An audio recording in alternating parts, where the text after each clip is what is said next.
Hello, hello. Welcome back to the Mary Poppins of Business live show. Today, I've got a very, very special guest with me, Valentina, and together we will go through all of the aspects of hybrid working, especially when it comes to building remote teams and also navigating careers and what can managers do to support their teams when they are online. More importantly, one thread that we are going to work through all during our discussion today is asynchronous communication. Why? Well, over the last year or so, ever since people have gone home, there's always this mention of, I pinged someone 5 minutes ago on Slack. They haven't really got back to me. Let me give them a phone call. And people feel anxious about this idea of being connected when disconnected physically. So how can asynchronous communication really help us, especially when we start looking at leadership, remote teams, and also building your career as well? So today, let me introduce you to Valentina. She's the Empress of Product at Close and an expert in the remote working world. If there's one person that can help you answer the question that you're asking yourself, especially when it comes to getting your teams together, then Valentina is the person to speak to. She's been leading remote teams over a decade, and she can help your team as well when it comes to moving away from the survival mode of hybrids to actually creating a proper strategy as well. So before we even start and look at the topics of today, let me remind you of how we love going on in our show. Please do interact with us. If you have any question, Valentina is with us today, so please do ask and we'll make sure that we answer live. If not, we will send you messages online as well. Subscribe and like and relax with a cup of coffee or your favorite drink, and let's get cracking. Valentina, how are you today? I'm so excited that we are finally live together. Thank you very much for having me. It stopped raining, so I'm super, super happy. And I'm wearing my tiara, so the energy is up. Yes, definitely. You talk about the rain. Where are you in the world right now? Actually, I'm in Spain, so the weather usually here is quite nice compared to everybody else in Europe. But today it kind of didn't. It's very overcast. Yes, and I'm currently in Madrid at the moment. I was in Cambridge for a while. I kind of go between the two countries, the two cities. And if you are live at the moment, please do let us know where you are also joining us from. So just if you jump straight in, this idea of when we're going to start looking at the teams and how we can work, especially when it comes to this idea of being disconnected, but we really want to be together, but we might not always be on the call together because that might not be the most productive thing to do. Let's look at asynchronous communication. And for people who don't know what that could mean, is this new buzzword. Valentina, do you want to explain to us a bit more what asynchronous communication means to you? So asynchronous communication basically means we are exchanging information not at the same time.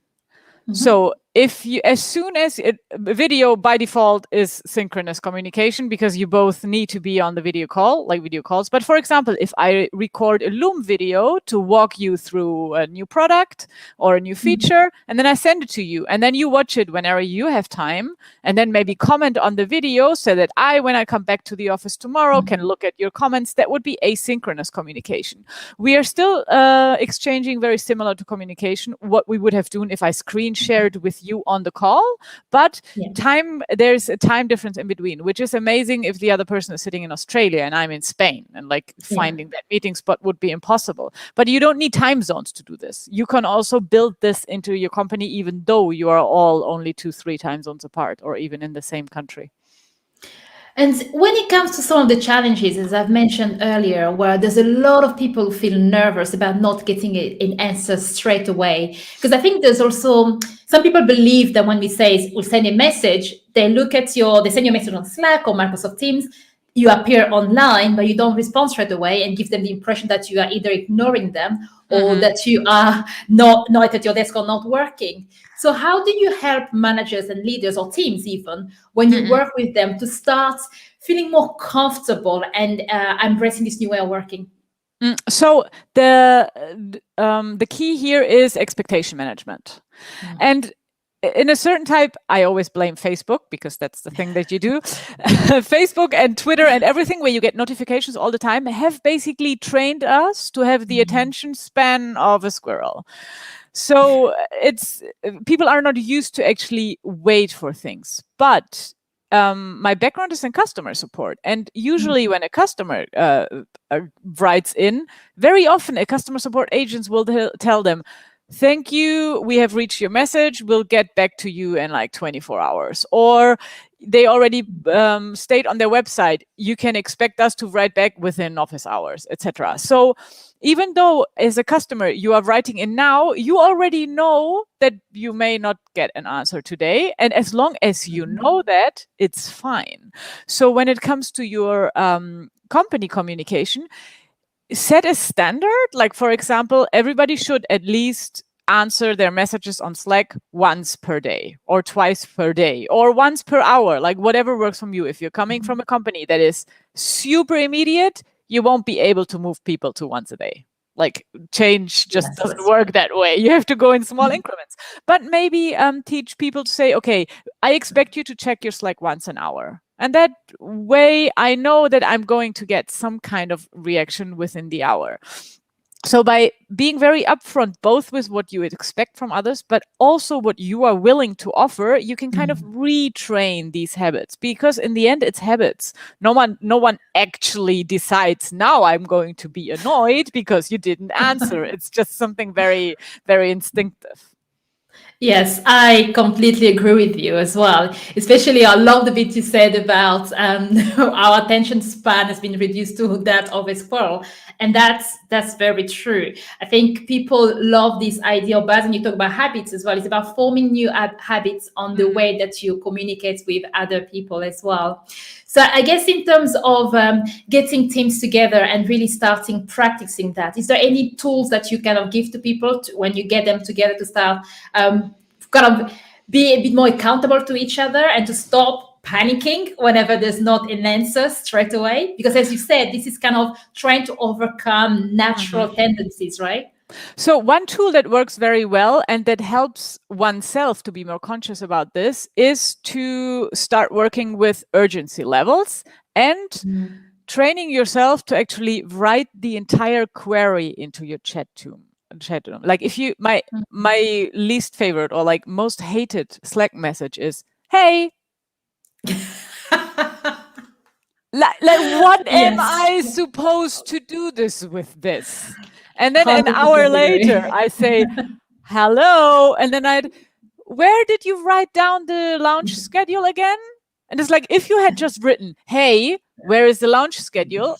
Like, you would have gotten your answer so much quicker, because first with a "Hey, I don't know, has this person one question that I will need 20 seconds for? Or is this person warming up for a 1-hour conversation about something very specific?" But if I see the question, then I can decide, okay, this is something quick, I'm just going to answer you now. Or, oh, this requires some more input. Let me look if I can schedule some time to actually get a meaningful answer back from you. And I don't feel like I'm getting roped into a meeting that I hadn't planned for during this day. So one thing is, everybody really, write your question right under the "hi" and don't wait until the other person responds, and then tell the other person how urgent this is. Yes, I absolutely love this answer, and I was I was even laughing when you said the "hey," because I feel exactly the same. I don't know about you, especially even on the personal level, right? Forgetting the hybrid working and the work situation. When someone sends me a message on WhatsApp and says "hey," it's exactly the same. It's like, yes, hey, do you just want to know whether I'm online, or do you want to actually ask me a question? Because then I'm gonna reply with "hey, how can I help you?" or something, and then I'm gonna wait for you to come back with your question. And like you said, the urgency level is really, really important, because I found that sometimes people as well misuse asynchronous communication. I've had someone text me and says, this is really urgent, I can't seem to find X now S document, can you please get back to me in 15 minutes? At that point, should we really start looking at different ways of contacting people as well, based on urgency levels? Yeah, totally. So what I usually recommend is to have at least 3 levels. So one is, okay, because sometimes I just want a rubber duck. I just want somebody to listen to me so that I can think through my own ideas. So in that case, it's like, okay, I'm going to write you all of these messages. no need to answer. Like if you give me your opinion on this sometime this week or even next week, I'm totally fine. I'm just thinking out loud. Then there's the level of, okay, this is a situation and I really need your input, but I don't need it now. Like if you get back to me before the end of this day or before the end of tomorrow, that's totally fine. And then this is urgent. Please try to answer as soon as you see this message. And then there's actually a fourth level, which is I need an answer now. And that's what a phone is for. Yeah. Yeah, brilliant. And I love that. And again, for anyone who's just joined right now, you need to go back and watch the beginning of this session because it was already, you gave us a lot of great information on how you can set expectations, right? In your own words, Valentina, expectation management when you start working in this asynchronous mode. And please stop sending a message that just say, hey, send the full query, send what you're asking for so that the person, when they come online, they can respond as well. This is also really good. I don't want to, like, from a person who's asking the questions, let's say you are working on the new strategy paper. I don't want you to interrupt your flow just to tell me when tomorrow's lunch meeting was going to happen because I forgot my invite or something. Because for me, like from the company perspective, I really want to use your time wisely. So once you're in the flow, by all means, like get this thing ready, and then you can still give me the information that I need, but that I don't need right now. So it is also in the interest, like of the greater good, let's say, of the company. On the flip side, what you can do as on the receiving end, because sometimes you basically have to, if you've been a person that always answers right away, you kind of have created that expectation that you are going to always answer right away. So there it makes sense to, for example, use your status, like set it on snooze so that no one can interrupt you, or even write it into your status update, currently working on important thing. Yes. We'll be back at 12:30 or whatever. Like just communicate why you don't want to be interrupted, because most people, they understand that you need time that is dedicated only to thinking, and that if you are only answering emails and Slack messages all day, I mean, that can become a full-time job, which means that you don't get anything else done, which is not the idea. And then you end up working late just to catch up on work. Yeah, exactly.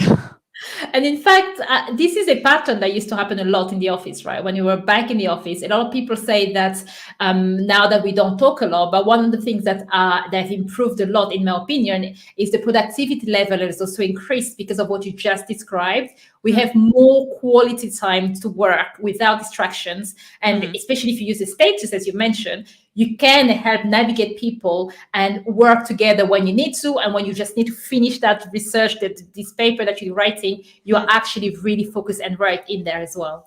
On the flip side, what we have kind of, every person now needs to implement is these boundaries of when I'm at work and when I'm not at work. Because, working from home or working from anywhere can be more productive, but you are technically always in the office, especially those of you who use the same computer for both work and non-work, because work is only one click away. And actually, like, I have worked until late at night because I was too tired to change into my pajamas.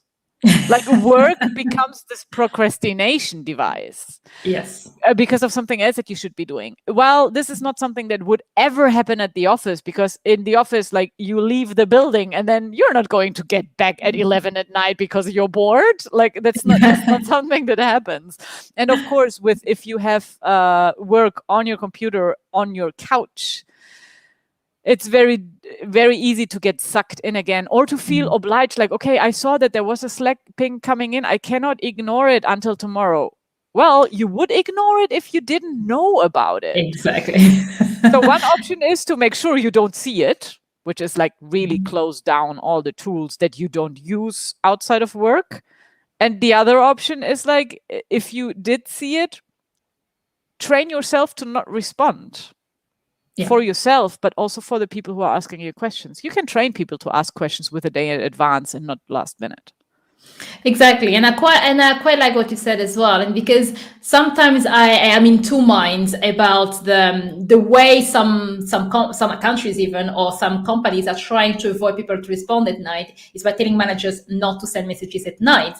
However, there's a bit of a two ways here where as a leader you might end up spending so much time during the day working with your teams that the only time you actually think is at night. So it's not just about stopping, like saying, stopping someone sending a message, but it's also training people to know that this is not urgent and it can Yeah. just wait until tomorrow, and stop using work as a way of buffering feelings as well. Or try to put your foot down and have boundaries, as you said, right? Because otherwise, without boundaries, work will just take on and go Yeah. on as well. And in fact, we have a nice comment. If we're gonna put it up on the screen about people being guilty of being a squirrel. What do you think about that, Valentina? It's so there are thousands, literally thousands of scientists trying to figure out how they can best distract you, because they want you on Facebook, they want you on Netflix, and there are people who are actually researching how to make these tools more addictive. And usually, as humans, we are always looking for changes and for things that happen, because that, as a species, that made us get where we are today, because otherwise we would have all been eaten by tigers by now. So Yeah. it's like it's very normal that if something new happens, something blinks, something moves, etc., that we all automatically are going to like move our attention to that place. So even I'm also guilty of like being a squirrel and looking what's moving around me.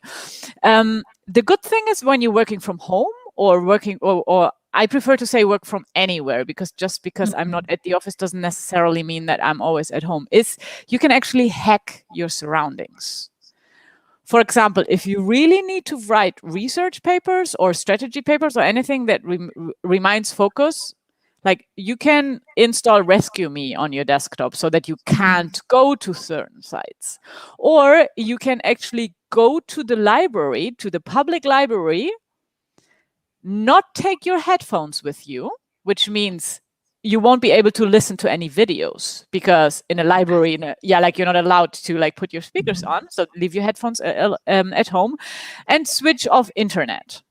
Like cut off your internet access, or use the public library internet access, which will allow you to check Wikipedia, but for anything else it's like really not Super slow. not strong enough. So if you can hack the environment in a way that it encourages to do what you want to do, you're taking a lot of cognitive load off your brain. It's like, I want to watch this oh, I can't because I have a microphone. I don't have to actively decide, do I want to watch it or not? I can't, because I'm in a surrounding where I can't do this. Yeah. So like by hacking the environment and really setting everything up so that the environment works in your favor, that's the easiest way to actually do the things that you want to do. Yeah, 100% agree. Because I think when we constantly have to have the decision of what am I doing at the moment, and when you're distracted, you have to constantly go back to choosing to work again. You're actually using a lot of energy. And I also put my hands up here. I can be a big squirrel, but whenever I need to avoid switching from one task to the other, in addition to what Valentina said, I will definitely plan so that I know what I want to do today. And I can sometimes even put it on my to-do list, and I will say something like, this is exactly what I'm going to do for X amount of time. And until I'm done, I'm not derailing from that. And in fact, switching tasks is like 20 minutes. Oh, yes, exactly. Because your brain needs to like go move to the next task. Yeah. And by switching tasks, it could be something as simple as watching your phone and reading a WhatsApp message, right? Because it's still switching what your brain is thinking about. And then you have to come back to work as well. Yeah. And there's a nice feature as well on most laptops these days that's do not disturb. And I absolutely love using that as well to stop any kind of messaging popping up. It could simply be an email of, oh, you've got a discount from this place today. Another distraction. But again, so anyone else watching, if you have any question or any great thoughts like the one just been up, please do let us know, and I will be happy to look into that. Now, I'm going to also continue this idea of remote teams and improving how we can work together. And there's an aspect that a lot of people worried about, especially when we have to work a asynchronous way or a bit more disconnected because we are online. Now, we have the Empress of Product at Close today. And if there's one person that knows a lot about brainstorming and getting people from all departments to work together really well, that would be Valentina. Do you have any secrets to share with us on how you bring people and teams to work together to do things, for example, like process flows and coming up with new ideas? Mm-hmm. So my number one recommendation is always write things down. Like make sure that it's easy for a new person to figure out how things work in your company.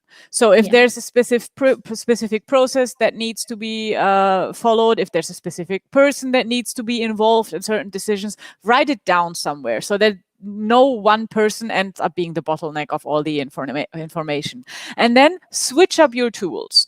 So the big mistake that I've seen a lot of companies making when everything suddenly moved online, and it's logical because they never thought about how to do it, is they moved the office to a conference call. They simply put everything into a video call. And video calls are good for some things. Like video calls are very good if you have a one-on-one and you really want to see the other person, like how they are reacting or how they are doing at the moment. They are really good to discuss sensitive matters or to discuss things where everybody already has a lot of information and you need to come to a decision, but you don't want the person who speaks or writes first to be like the one who decides what's being done. So in this case, these meetings online are really helpful. Now, just because you can do a video call doesn't mean you should do one every time you would walk over to somebody's desk at the office. Because if you make a call for every single interaction that you used to have at the office, like you will again not end up doing anything, just being on calls. So by mixing up, for example, you can have a perfectly well discussion in Slack or use a Miro board and move things around, or actually do asynchronous discussions where somebody who wants something decided writes down what their idea is, maybe links to other information that's needed to actually have an opinion. Because it's like we don't all have an opinion or should not have an opinion on everything, because sometimes we just don't have the knowledge. So by linking all the resources in this document, and then it can be a simple Google Doc, and then tell everyone, look, it's Monday, by Wednesday, I want you all to have read this document and left your comment. And then they can leave comments, and you can leave comments on the comments, and you can actually have a very constructive discussion on the Google Doc. Everybody can work on this when they are available. You don't need to you don't need to book basically your meeting into lunch break from anybody else. And you can have a discussion, but it requires time.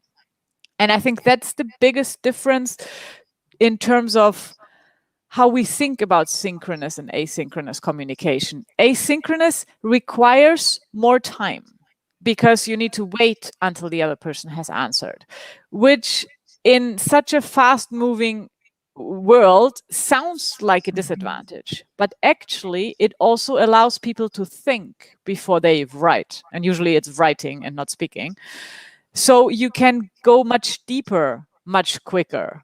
So very often between, this is the problem, this is the solution, in a synchronous world, it goes like the communication goes very, very high in the beginning, then a long time nothing happens, and then there's like another peak at the very end, because now the decision really needs to be done. Yes. And in asynchronous, the communication is more evenly spaced over the time, so it's actually less stressful for everyone involved. Yeah. And I absolutely love what you said. And one example that I can also share is, especially I work with very technical fields, and as you said, whenever you have a question or you have to make a decision, some people really believe that you can just go, and the worst case is being asked to go to a meeting without even an agenda, because the prep time of thinking was not there. You agree on something, then you go off, and someone an hour, 2 hours, or a day later come back and says, you know what? Forget what I said yesterday. Now that I have the time to think about it.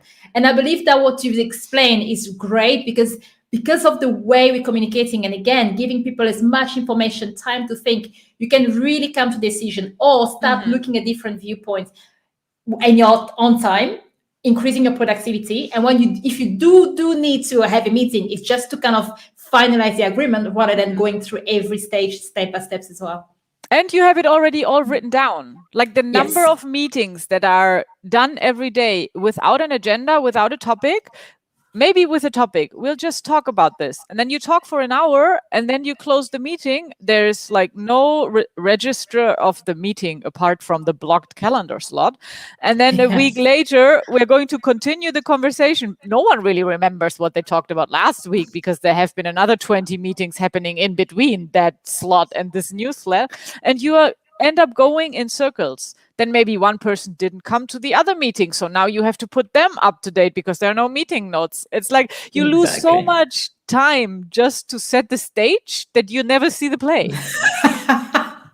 That is so true. And that's one of the things that have always frustrated me when it comes to meetings. People underestimate the cost of meetings. And one of the way I try to exemplify it is by telling people, count the number of people that are in the room and we're going to spend an hour. How much you pay them per hour? Yeah. That's how expensive meetings are, especially when you could have done it in a better way, 30 minutes maybe, but have the full discussion somewhere else as well. And we're going to continue with this idea of brainstorming, but I wanted to quickly look into the chat because we're having a lovely conversation with Joao Torres. And it's talking about, I'm loving the chat and particularly the practical tips. One that's also a pet peeve is the hey, hello. Yes, definitely agree on that one. And there's a nice, interesting question that's coming through. Do you have some guidelines on how to communicate via messaging in the context of remote work? List of to-dos, don't like the one you've just mentioned, or even some online resources you recommend for people interested in the subject. And definitely, I would say watch the beginning of this episode because there was a lot of great to-dos in there. But is there anything else that, Valentina, do you want to add, especially when it comes to resources and other guidelines to answer Joao's questions? So in general, on a company level, I always recommend if you can do it public, do it public. Like, don't have closed channels, have open communication channels, because you never know who else might actually benefit from that knowledge. Which also means, on the flip side, if you have a question and it's not a question that's sensitive or HR related, ask this in a public channel.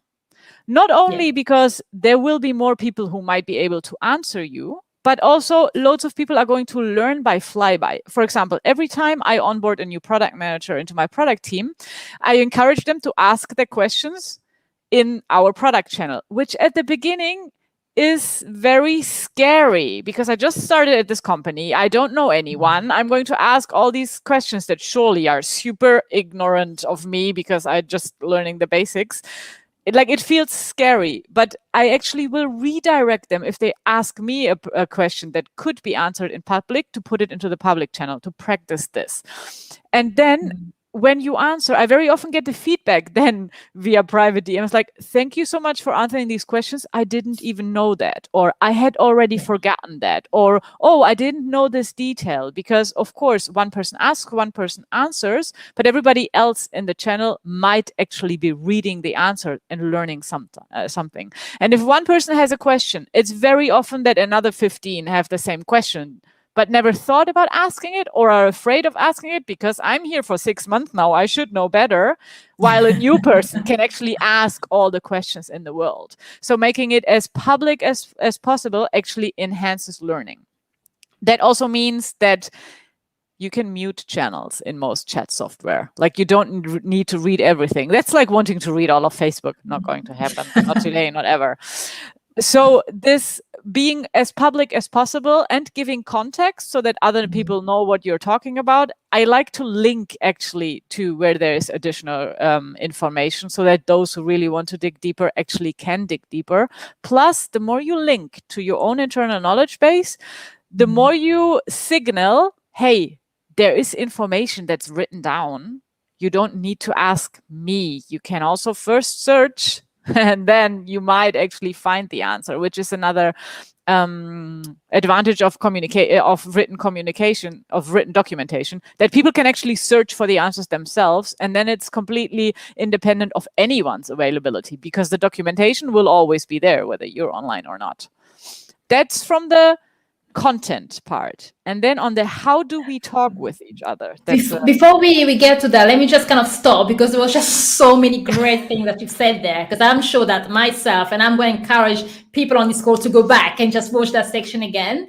Because I think two things I want to highlight on how the other benefits of what you said as well is in terms of onboarding new people, but also training team members as well. Because another question or another queries that you see a lot, people believe that it's not possible to train, or it's more difficult to train junior people within a company. People are just out of university, might not have the same knowledge, or changing careers. They believe that it's almost impossible, or the quality of doing it online will actually go down. Whereas with what you've just said, it's just another great example of how, if you know how to use the systems and the strategy correctly, you could be really training people. The new people within the company will see, because of the transparency, they see the questions, they learn from it, and they also know that there's a knowledge based, right? Yeah, and they know there is a new person. So they might actually reach out and say, hey, I saw you just started. I wanted to introduce myself. I do this. And have you seen this other Slack channel that's completely not work related? But I saw you have a dog in your profile pictures, so you might enjoy it. So it's a nice way to also make sure that this person is seen within the company without only talking in those DMs and in these closed channels. Onboarding. So the more documentation you have, the easier it is to do the onboarding, because people can just like wander off by themselves and find the information that they need. And then when it comes to junior people, that if we say that somebody from university probably can't be onboarded online, we are underestimating university graduates. They usually have way longer work days than any of us. So like telling somebody just because you're from university, you have no idea how it is to be focused on 8 hours on work, like try to write a PhD thesis. And then we're going to talk again about how university people don't know how to do work. That's for sure. It's just a different kind of work. So if you can really outline a clear structure, for example, we don't have working hours. We kind of expect you to do 36, 40 hours per week whenever works for you. But since this is the first time you're working at a real company, can you please, for the next 3 months, define what will be your schedule more or less, so that we know when you're available, and so that you as a new person can get used to the fact that you're working online in specific work hours. And then after 3 months, you can kind of adjust, because then you will know what works for you and what doesn't work for you. Like, so giving a little bit more structure at the very beginning, and then easing off, and making sure that the person is actually invited wherever they need to be invited. Here, having everybody's calendar kind of open so that you can see the kind of meetings that other people have, make it easier for that person to say, oh, there is another marketing meeting that I didn't even know about. I'm going to talk to the organizer to see if this is interesting for me, or if I can just peek in for half an hour or for one session. So it's kind of, we are shifting a little bit more of the upfront activity to the person organizing the onboarding, but we're also shifting more responsibility on the person who is being onboarded. And I think this is a big change for a lot of people. If you had a new job, you arrived at 9 o'clock at the company, and then somebody would take care of you. And online, that is not necessarily the case. So you have to be a lot more proactive. And actually, the younger generation, I think, is much more equipped for this proactivity than older generations. Because after all, if you're starting your career online in a remote environment, there are no habits to unlearn, because you're just learning something new, and that's how work works. And then they try to make you go to the office, and then the drama starts. But I think it all depends like what you compare it to. Yeah, exactly. And again, even this idea of working asynchronously works even better, because even nowadays, regardless of the age range, people don't really call each other that much, and everything goes by text messages. Yeah. One thing I love again about what you said, one thing that comes out even stronger is also this idea of transparency. So to succeed in a remote world or hybrid world, as a leader, you really need to coach your team to understand that it's okay to be transparent and to trust that's even work in progress, and is worth sharing, and that there are just no dumb questions, right? Yeah. And how do you help leaders or teams that feel like, oh, I'm a perfectionist and people will know and those kind of things? How do you help them to let go and really embrace the transparency that they need to be able to succeed as a team? So the part about the transparency is super important. And if you want your team to be transparent, you have to be transparent yourself as well. Like, this is not a one-way street.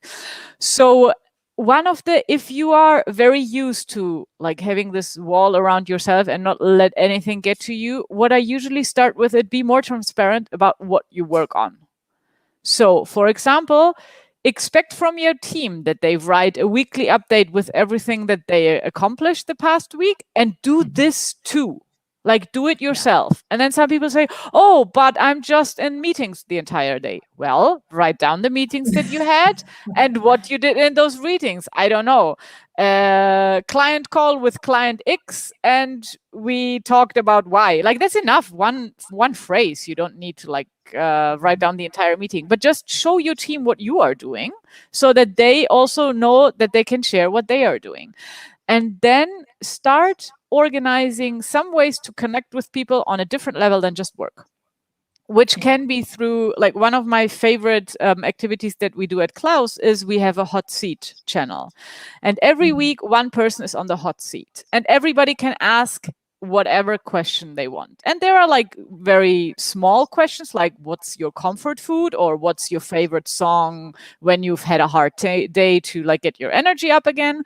There are more deeper questions like, what is the one thing you learned from the people that raised you that still sticks with you, which already like allows for like deeper insights into that person's past. Or very weird philosophical questions like, if they offered you a trip to Mars, would you go? Yes or no? Why or why not? And if it's a one-way trip, would you go? Why or why not? And then it can go like into very creative, because it's an entire week. You write your question whenever you come up with a great question. And then the person, well, they answer whenever they have time to answer. And since we have one person per week, we now have a repository with all the answers of all the people, that if you have a one-on-one upcoming with someone, or you're starting a new project where you're going to collaborate with someone that you don't know yet, you can go through their hot seat answers and you get a quite accurate idea of the kinds of jokes they do, like how their humor is like, and it gets you an interesting insight into a person that is completely outside of work. And plus it's asynchronous, it's written, you're not putting anyone on the spot in terms of video. So there are loads of things like these where you can actually connect with people and help people to connect with each other that don't necessarily require yet another video call. Exactly. Thanks for sharing. Yet again, it's amazing insight here. And I love the idea of the hot seats. Again, how can you use asynchronous communication to really bring the teams together? And as a leader as well, to really connect with the team, because that's another thing that people worry these days is how can we really build relationship and connect without having to have those, we meet after work on videos and everybody feels a bit, I'm not sure I really want to be here. And I guess just to continue down the line of one-to-one and how leaders can really help understand their team so that they can help them grow the career within the company. What advice that you have for leaders who are thinking of how can I, again, support my teams, get to know them a lot more, and whether it's asynchronous or not, but in these aspects of hybrid working as well? Well, first of all, have one-on-ones. Like, the amount of companies who do not have one-on-ones between the manager and the employees is staggering.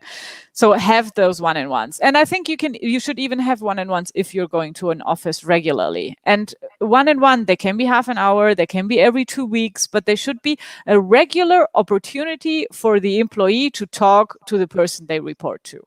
And sometimes it might be just a quick check-in, but when a problem arises, they know if they don't want to interrupt, or because they just like to do things at their assigned time, they know there is an assigned time to talk about these things.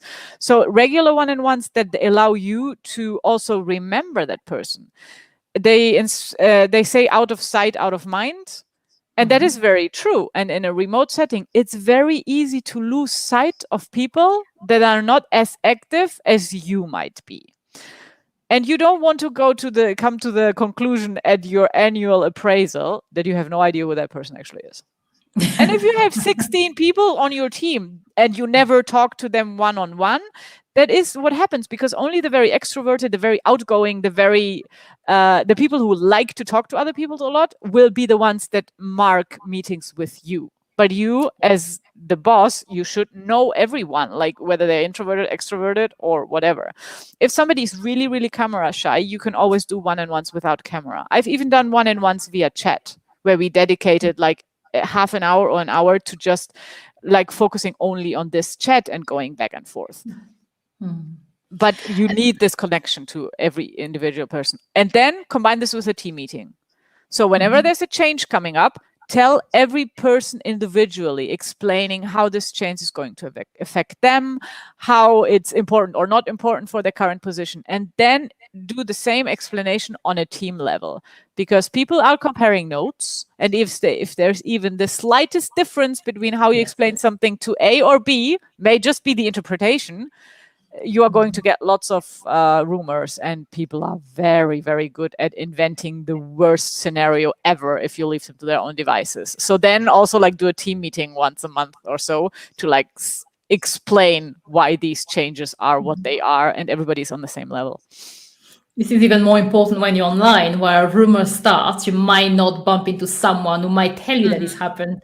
So the more, apart from the transparency, clarity of messaging is really key here. Oh, and I guess, one go ahead. Quick thing. My favorite, all-time favorite question for managers is at the end of your one-on-one, ask, is there anything that I should be aware of that I don't know? And then be quiet. Humans hate silence, so the other person will start to talk at some point. And you get a lot of interesting things out of these questions, like, are there any rumors I should be aware of? Yeah, I love that. And for anyone who's never done that, please do start. And also the emphasis on silence here, because it could be quite a nerve-wracking question to ask someone. Is there anything I don't know? But as you said, that's the best way of finding out about what's going out in the world. And it could even be as well a personal thing that they might not bring up as well. And I guess just to finish off, there's a couple more questions. We could be talking all day. I've got so many questions, but there's two very key ones that I want to talk about. One, for those, again, who are new on this show, please, there's a lot of comments that we're going to put up on the screen so that you can see. And if you have any questions, please do let us know, subscribe, like, and share this to other people as well. Now, when we look at just this idea of one-on-one, and going back to the fact that there are some managers that are shy, or maybe they believe that asking questions from a personal nature in terms of understanding the other person feels a bit like invading boundaries. Is there any games that managers can play so that they can, through the game, even on a one-on-one, whether it's cards or different types of games, they can start loosening up and build a connection and ask the right questions to their direct support as well? So there are a lot of, like, they call them icebreaker questions, and I hate that, because when I hear icebreaker questions, I always get the shivers, because there are lots of bad ones out there. But there is actually, I'm going to put the comment under the video after the call, from the Life School, the schooloflife.com. They have a question set which is called teamwork, which is questions that are deep enough that you can start a really interesting conversations, but not too sensitive. And it's a UK company, so that it's not going, they are very good with sensitivity, the British, so there won't be any questions in there that no one can answer. So this is a great resource. And then stuff like, what is on your desk that shouldn't be there, like, and why is it there? So this is my example. This is a car. And I so much if, because my kids are 5 and they're still playing with these things. Now you have already learned that I'm a mom and that I have 2 kids. and that they are still at an age where they play with these things. And this opens up a whole new array of conversations. So by putting in some information about yourself without making this, I'm now going to declare that I'm a working mom, but like making it much more subtle, or like there are pictures maybe on the wall behind you, etc. Like don't always hide in the closet when you're on a video call. It just makes you much more approachable as a person. And this is where trust actually begins, seeing that the other person is a human being and we have something in common, even though we might be like time zones or kilometers apart. Yeah, I love that. And it's, again, very, very non-invasive. And I will really help people to just loosen up, relax, and build those key relationships that they need to succeed. And thanks again, Valentina, for being such a fantastic guest. There's a lot of key takeaways, and even on the chat comments again, please do read. There's a lot of people have shared their key takeaways. Mm-hmm. But I believe that anyone who really want to find out how they can improve their team, especially when working asynchronously, please do watch this episode twice. The first time because you'll be like, wow, I'm blown away. And the second time, take a pen and paper and start writing things down. Do connect with Valentina as well, because I'm sure there's a lot of great things that she's doing. And talking about the great things that Valentina is doing, could you please let us know about the Remote Leadership Accelerator? Because that's how I actually found out about you. Mm-hmm. I saw that program and I thought, I need to speak to the person or the woman behind this. Do you want to share a little bit about your Remote Leadership Accelerator program? So we're currently doing the first season, but I have already decided that there will be a second version starting probably in February next year. I just have to find the time to actually do a launch plan around this. So it's a cohort-based program where you have 4 months to really dig deep into remote leadership skills. Every month there's 2 video calls every month. One is just the group where we're discussing the topic of the month. Then one is an expert that comes in, and just yesterday we had Dr. Caterina Carbone with us. Carbone. She's an expert in community analysis. Like what does the communication in your community say about the strength of your team? And it was fascinating. Like she walked us through how to actually organize our own teams and see who's maybe accidentally being left out.